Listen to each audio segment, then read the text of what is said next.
Boa tarde, bem-vindos ao novo podcast do IAN com o apoio da Fundação Konrad Adenauer. Para a última edição deste ano, convidámos o Eduardo Magrani para nos falar da ética e proteção de dados na era da inteligência artificial.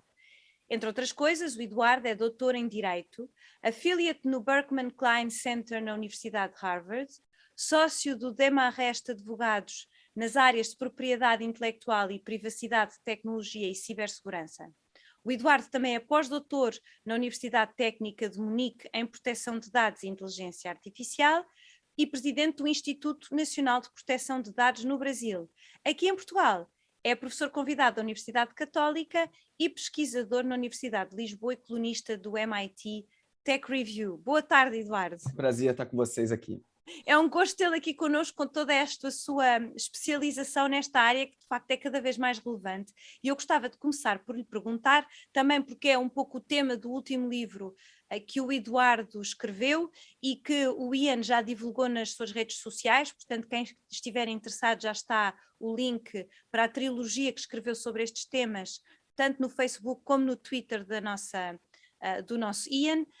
Mas Eduardo, então eu gostava de começar por lhe perguntar o que é para si a Internet of Things e porque é que interessa às pessoas entenderem o que é e para que ela existe. A internet das coisas é um conceito que remete a essa quantidade de dispositivos inteligentes e interconectados que passam a interagir conosco de maneira cada vez mais regular e constante. Hoje, a gente não tem só uma conexão através do laptop, dos nossos smartphones. Cada vez mais a gente leva inteligência computacional e conectividade para coisas que podem ser um smart freezer, uma geladeira conectada, pode ser uma torradeira, um chuveiro, uma porta, iluminação.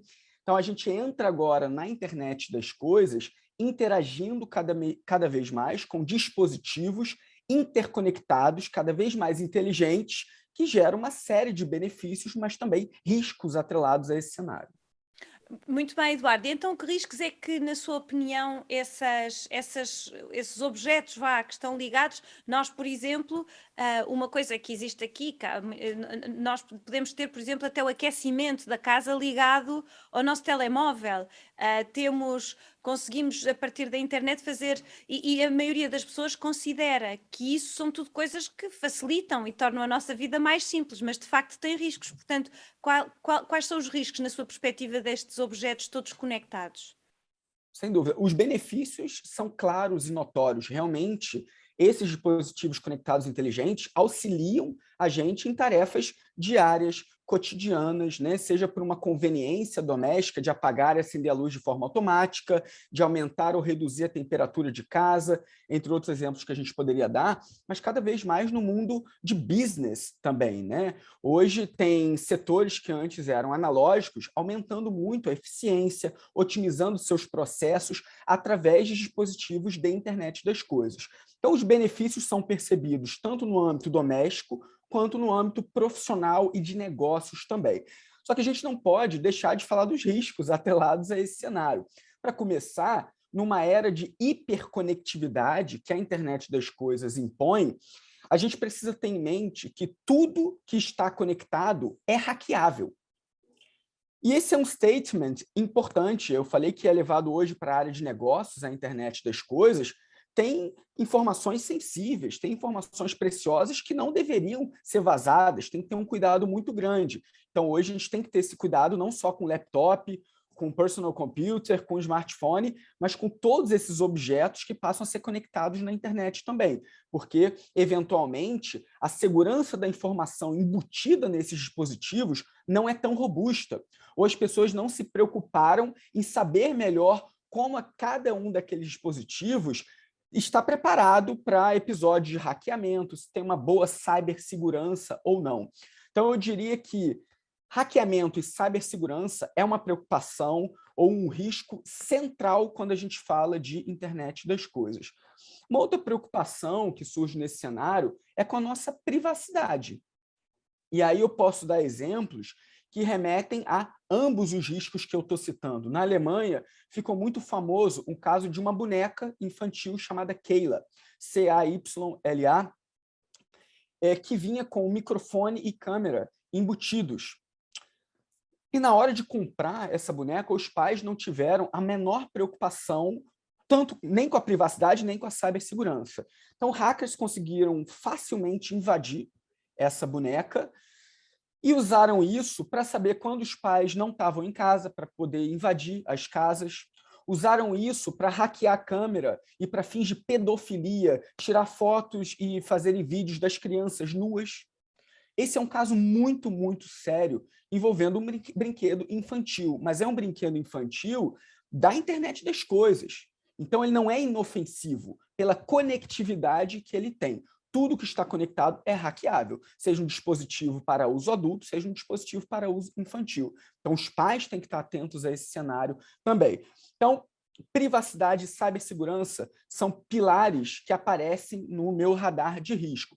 E tem outros problemas que a gente pode discutir também, envolvendo ética. E tem um caso que eu gosto muito de citar, e a gente pode depois aprofundar e enveredar por outros caminhos, mas que envolveu o Alexa, produto da Amazon, ligado também à internet das coisas, que automatiza nossas tarefas diárias.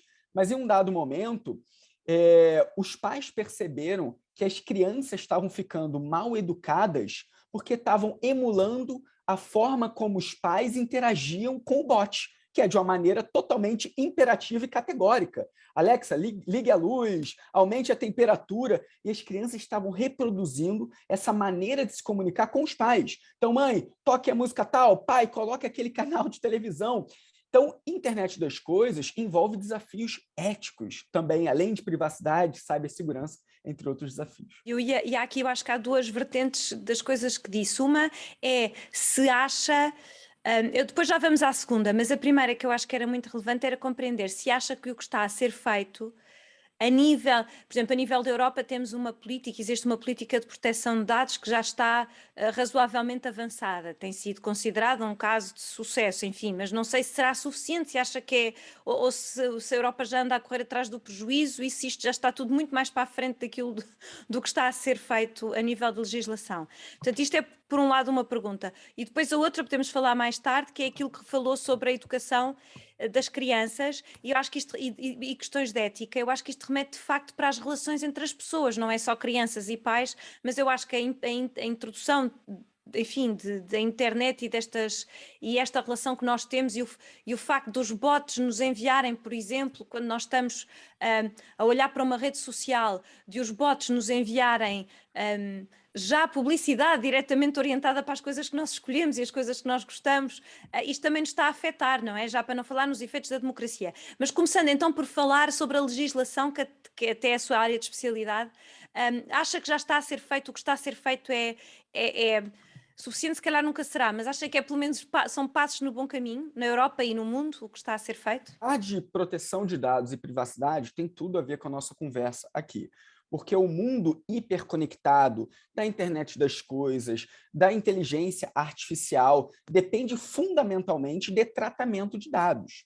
Então, ter uma boa governança de dados do ponto de vista pessoal, no meu microgerenciamento dos aplicativos do meu smartphone, no nível profissional, com os negócios dos quais eu faço parte, né? Seja tratando de cliente no escritório, seja do ponto de vista universitário. Então, todas essas facetas das nossas vidas hoje dependem de tratamento de dados, dependem de uma boa governança de todo esse fluxo informacional que a gente lida diariamente, seja para negócio, seja na área doméstica. Então, o GDPR, o Regulamento Europeu, veio atender a uma demanda de uma construção de governança de dados e que teve um efeito não só dentro da Europa, mas teve um efeito viral no mundo inteiro. E eu falo, por exemplo, pelo cenário brasileiro. Eu já participo desde o início dessa discussão no Brasil, que tem mais de uma década, e a nossa Lei Geral de Proteção de Dados foi altamente inspirada pelo Regulamento Geral de Proteção de Dados na Europa, com algumas poucas modificações, mas teve uma inspiração muito grande. Alguns países optam por não construírem leis robustas de privacidade, por não seguirem um modelo regulatório europeu. Nos Estados Unidos, por exemplo, a gente não vê uma lei geral de proteção de dados no nível nacional, a gente vê leis estatais. Então, uma boa governança de dados depende também da cultura regulatória de cada país. A Europa está construindo numa direção de ter regulações robustas, outros países não têm essa mesma cultura, né? Acham que isso pode engessar demais o desenvolvimento econômico, empresarial, de inovação, etc. Mas, na Europa, o balanço que se faz é que o GDPR teve um efeito positivo. É claro que pode gerar custos adicionais no compliance, é claro que pode ter interfaces desafiadoras para inovação, desenvolvimento econômico, mas volto a dizer, a gente precisava desse pilar de uma boa governança de dados, e o GDPR, por ser uma lei robusta, deu um roadmap mais claro. Então, talvez países tenham que ser estratégicos para entender a importância disso, seja através de uma regulação robusta, seja através de outro tipo de diretriz regulatória.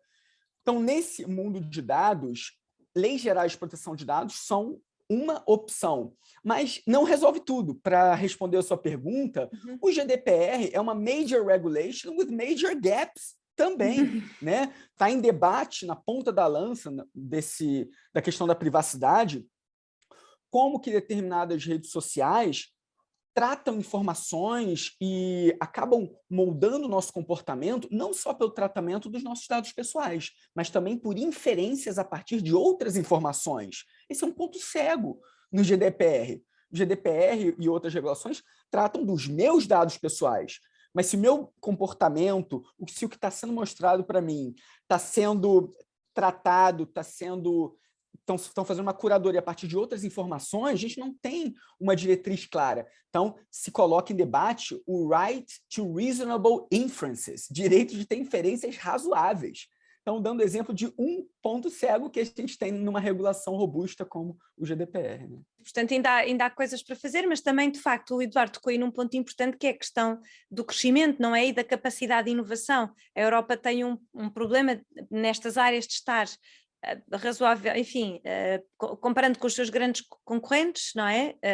Geoestratégicos, que são os Estados Unidos e a China. A Europa tem uma regulação muito à frente, mas noutras coisas, sobretudo na parte da produção e da inovação, às vezes não está tanto à frente, e portanto isto vai ser sempre um equilíbrio difícil de gerir. Mas estávamos a falar, e o Eduardo falou agora também, na questão da forma como nós somos afetados por esta informação, e há aqui vários temas que eu acho que são muito relevantes, para além das questões éticas e da capacidade destes dados serem hacked, e do facto, eu acho que o Eduardo referiu uma questão muito interessante, que é o facto de que existe legislação, mas se nós próprios individualmente não tivermos cuidado com os nossos dados, independentemente de tudo, também já estamos a oferecer coisas, se calhar até quase sem sabermos, mas às vezes achamos que não faz diferença nenhuma as pessoas terem a nossa informação, e depois na realidade, quando vamos a descobrir, se calhar faz mais diferença do que nós imaginávamos. Portanto, esse ponto da segurança pessoal e da própria segurança das empresas é muito relevante.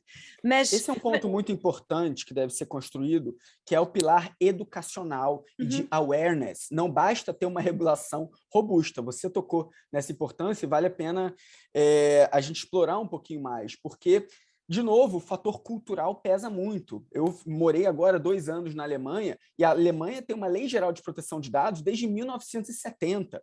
A Europa tem o GDPR, mas o GDPR foi uma atualização da diretiva de 95. Já existe uma cultura de privacidade que se diferencia de país para país, obviamente, mas que é diferente do cenário brasileiro, que a gente não tinha uma lei geral de proteção de dados. Isso não vem sendo discutido há décadas, apesar da gente ter dispositivos sobre isso na nossa Constituição, no Código Civil, mas agora o tema entrou em absoluta ebulição, e a gente não tinha essa discussão forte na esfera pública, como a gente vê em outros países europeus também. Então, acho que esse pilar educacional, de criação de uma cultura de privacidade, o despertar de um awareness maior sobre isso é fundamental. E precisamente por falar sobre educação, o Eduardo tem esta experiência de ter vivido na Alemanha, conhece naturalmente o Brasil e até conhece a realidade portuguesa um bocadinho, que já tem estado cá nos últimos meses. E na sua opinião, acha que as pessoas são, do ponto de vista até cultural e educativo, por exemplo, na Alemanha nota que existe uma maior preocupação com isso a nível das famílias e das pessoas e até da escola, ou simplesmente é um debate que pronto, aconteceu agora, porque os casos que referiu dessa boneca da Alemanha até pode existir em Portugal e nós não sabemos que estas coisas estão a acontecer, fala-se muito pouco, ou pelo menos eu ouço muito pouco de coisas a acontecer assim em Portugal. A gente pode ter uma ideia dessas diferenças culturais pela própria adoção de novas tecnologias. Então, na América Latina, a gente tende a incorporar novas tecnologias de uma maneira muito rápida, muito acrítica, com usos extremamente interessantes, mas não tão atentos aos riscos de privacidade. Na Alemanha é o oposto. Geralmente só vão colocar um robô inteligente de IoT dentro de casa quando tiverem uma mínima noção dos riscos de privacidade que estão ali naquele dispositivo. Então, eu vivi e percebi isso muito claramente na Alemanha, o que eu não percebo com a mesma intensidade no Brasil. A adoção é muito mais rápida de novas tecnologias e um olhar menos atento à privacidade ainda, mas isso está se transformando. E legislações ajudam a colocar esse tipo de valor, como o da privacidade, na esfera pública.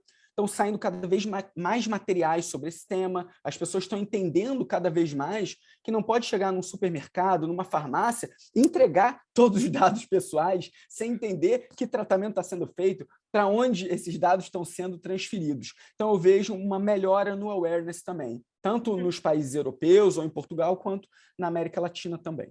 Eduardo, e nós tocámos brevemente aqui logo no princípio da nossa conversa sobre o tema de como é que isto afeta o comportamento, e falámos do comportamento das crianças, para além daquilo que dizia, da forma como as crianças depois respondem aos pais a imitar o comportamento dos pais com a Alexa. Há toda uma série de preocupação, acho eu, a nível da educação, não só do comportamento das crianças, que é de facto mais permeável a estas coisas, mas também dos adultos. Eu estava a pensar aqui, que é um tema que é muito debatido, é o tema da forma como esta inteligência artificial nos afeta. Afeta o nosso comportamento, afeta a forma como nós olhamos para o mundo, no limite afeta até a forma como nós olhamos para a política, por exemplo, e acho que isto é muito relevante. Por exemplo, quando nós olhamos para todos nós que temos redes sociais, as pessoas que nos acompanham, a maioria das pessoas que nos acompanham nos nossos podcasts e vídeos estão habituados e têm alguma rede social, seja Facebook, seja Twitter. O facto é que eu sinto, eu acho que muita gente sente isso, que numa rede social nós vamos ficando cada vez mais afastados das opiniões que são diferentes das nossas, não por uma procura ativa nossa necessariamente nos afastarmos de opiniões diferentes, mas porque já as próprias redes selecionam para nós conteúdos que nos tornam cada vez mais fechados, parece-me, cada vez mais fechados dentro de um tema, porque acha que é aquilo que nos interessa, pronto, e portanto eu gostava de saber, na sua opinião, como é que isto afeta, no fundo, no fundo, a pluralidade de opiniões e a capacidade que nós temos de fazer uma análise crítica. Eu acho que isto afeta muito a capacidade das pessoas de fazerem uma análise crítica do mundo em geral. Essa pergunta é absolutamente genial, e obrigado por todas essas perguntas incríveis, porque permite a gente explorar os pontos certos, né, das questões. E esse ponto que você levantou conecta com o que você falou sobre publicidade direcionada também. Inês, a gente tem hoje um mundo que é formado a partir das nossas interações no mundo analógico, físico, e cada vez mais pelas nossas interações no mundo digital, daqui a pouco no metaverso, inclusive, né?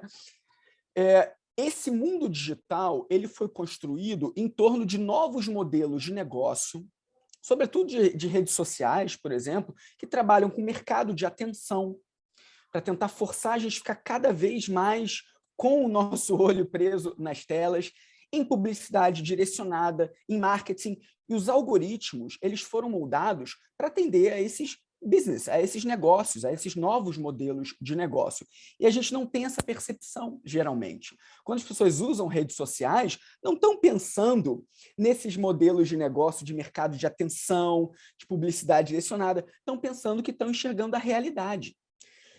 E aquilo é um recorte da realidade feito sob medida a partir de técnicas algorítmicas de profiling, microtargeting. Eu percebo o mundo digital como uma realidade tailor-made, feita sob medida para o Eduardo Magrani. Então, eu não posso cair na ficção de achar que aquilo representa a realidade em si. Aquilo é uma realidade sob medida para mim. Isso tem efeitos pessoais e democráticos também.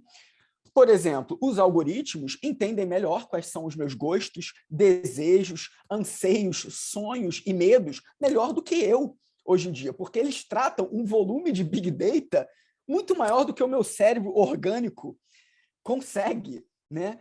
E por muitos anos que a gente faz parte dessas redes. Então, a realidade que aparece ali, ela está sendo produzida, eventualmente, para me dar um nudge. Eu gosto muito dessa expressão, que é uma pequena inclinação do meu comportamento rumo a determinados conteúdos, que podem ser conteúdos de cunho político. Se eu sou um swing voter, é possível que eu seja manipulado de acordo com aquelas informações que estão aparecendo na minha timeline, ou eu posso ter esse nudge, essa inclinação do meu comportamento para fins de compra de algum produto. Então, eu comprei um violão agora, e ali tem, olha, todo mundo que comprou um violão comprou as cordas também. E aí, opa, então esse produto direcionado para mim aqui fez sentido. Mas não existe uma transparência sobre todo esse processo, Inês, de curadoria algorítmica. Então, os problemas que a gente tem hoje não são dos modelos de negócio em si, porque os benefícios são claros. Eu começo a tocar violão, às vezes eu não sei que eu precisava de uma corda, e o algoritmo está ali me recomendando, genial! Poxa, né, me ajudou muito. O problema é a falta de transparência. As pessoas sabem se essas informações estão sendo usadas para dar nudge político ou não. As pessoas sabem quais são as razões por trás daquela curadoria de determinados produtos. Geralmente, essa transparência não é feita em bons patamares, né?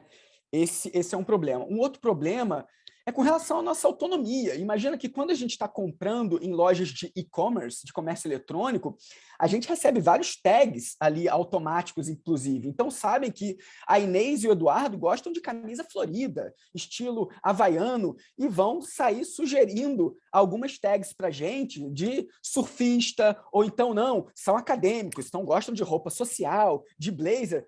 Nós sabemos quais são essas etiquetas, essas tags que estão nos nossos nomes? A verdade é que não.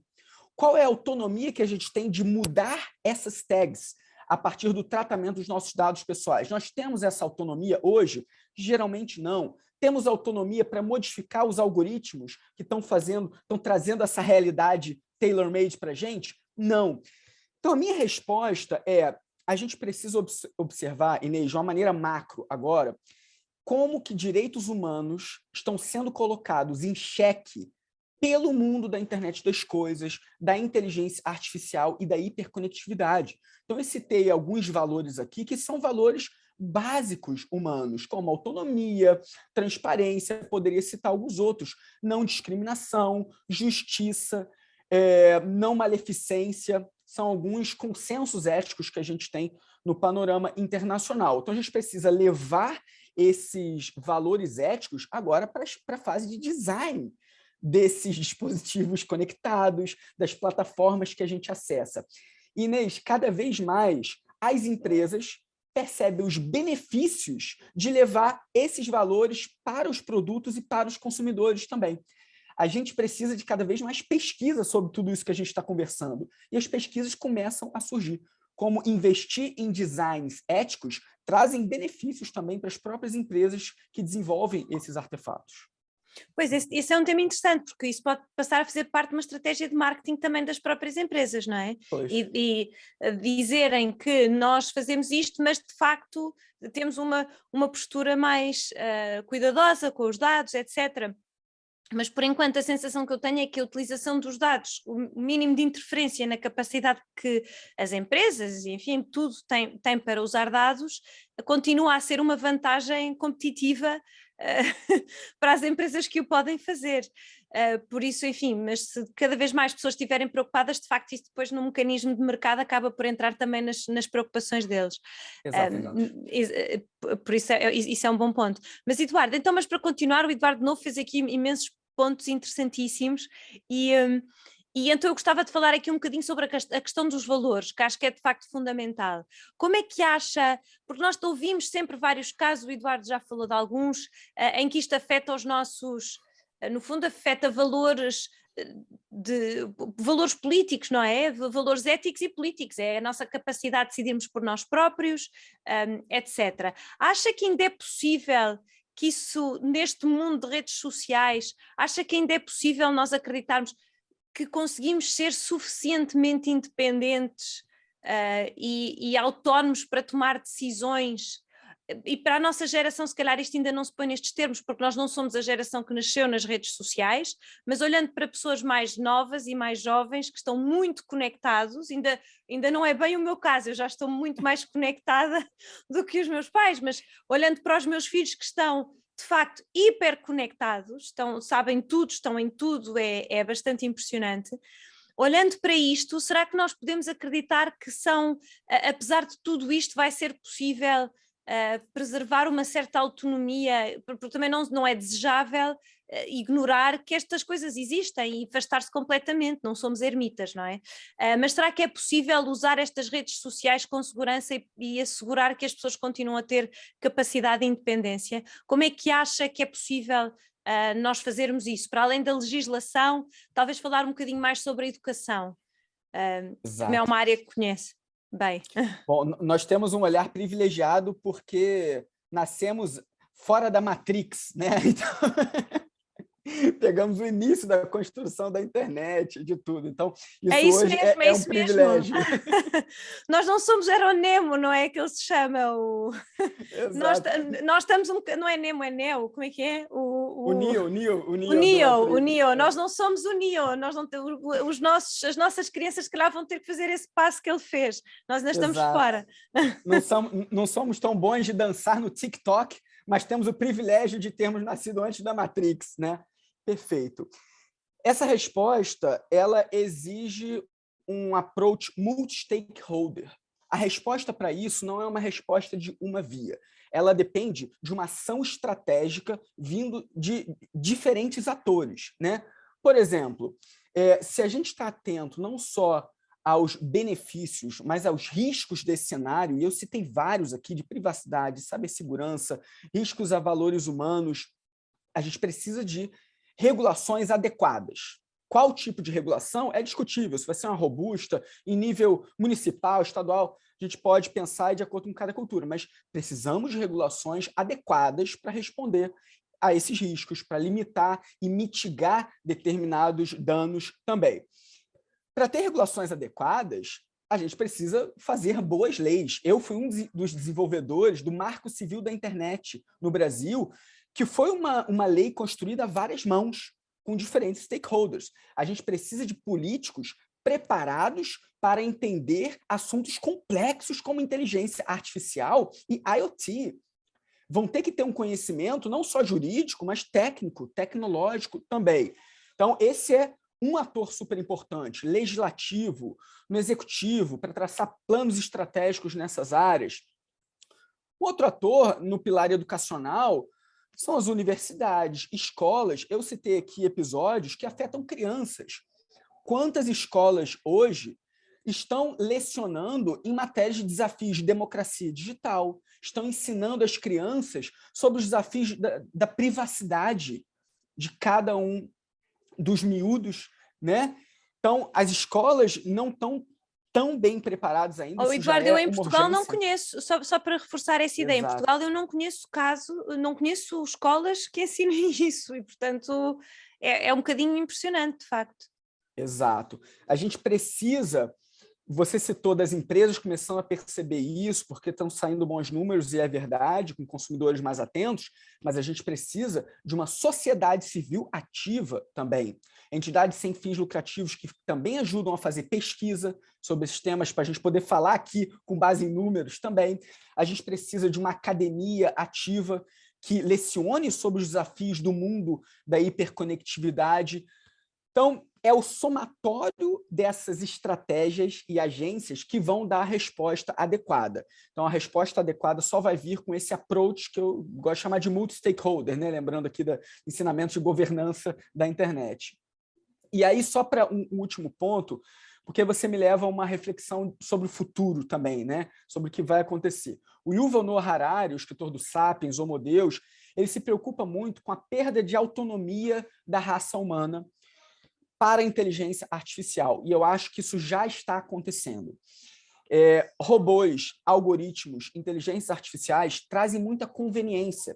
Então, a gente relega parte da nossa autonomia, deixando para essas novas máquinas cada vez mais inteligentes. A gente tem que ter cuidado para não abrir mão demais da nossa autonomia e ser tarde demais nesse processo. A gente precisa encontrar maneiras corretas de preservação da nossa autonomia humana. A gente precisa encontrar os caminhos corretos para manter valores humanos no design dessas novas tecnologias, porque a humanidade passa a criar agora máquinas imprevisíveis by design.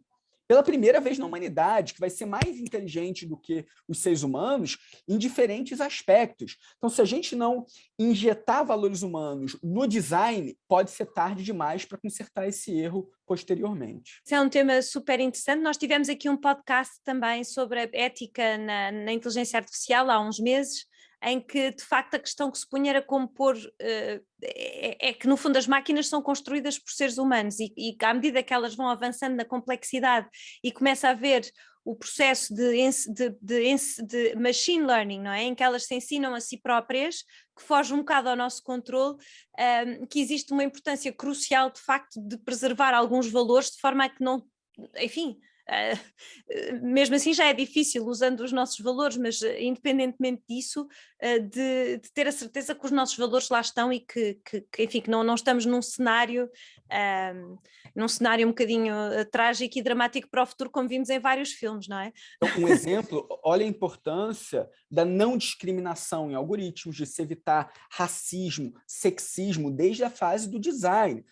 De fato, essas novas tecnologias são produzidas por seres humanos, mas muitos são seres humanos brancos do norte global, sem a presença feminina, sem a presença de pessoas negras. Então, inclusão e diversidade tem que ser um pilar fundamental também na fase de desenvolvimento. Pois, isso é muito interessante, não é só voluntário, às vezes pode ser involuntário, não é? Estamos a criar máquinas à nossa imagem, que depois discriminam contra imagens diferentes, pronto, discriminam porque não estão preparadas, pois isso também é muito interessante. Exato. E nem sequer é má vontade, é o que pronto, enfim, uma tendência natural. Eduardo, olha, este podcast foi super interessante, eu acho que nós tínhamos aqui debate para horas, mas como isto não, enfim, temos que voltar a fazer um segundo para falar muito mais até sobre este tema da ética, que eu acho que é de facto super fundamental, e portanto eu tenho a agradecer-lhe o tempo todo que teve aqui para falar connosco, e penso que a nossa audiência também vai gostar muito, e pronto, vamos acompanhando o seu trabalho. Quem quiser, eu já referi ao início, já pus nos links das nossas redes sociais os links para o trabalho mais recente do Eduardo nesta área, que é uma trilogia de livros muito interessantes para quem quiser aprofundar um bocadinho mais. Portanto, muito obrigada, Eduardo, e boas festas. Agradeço, igualmente. Os nossos valores humanos, pessoais e as nossas democracias dependem de iniciativas como essa aqui. Eu que agradeço. Obrigada, Eduardo. Obrigado. Boa tarde, obrigada. Igualmente.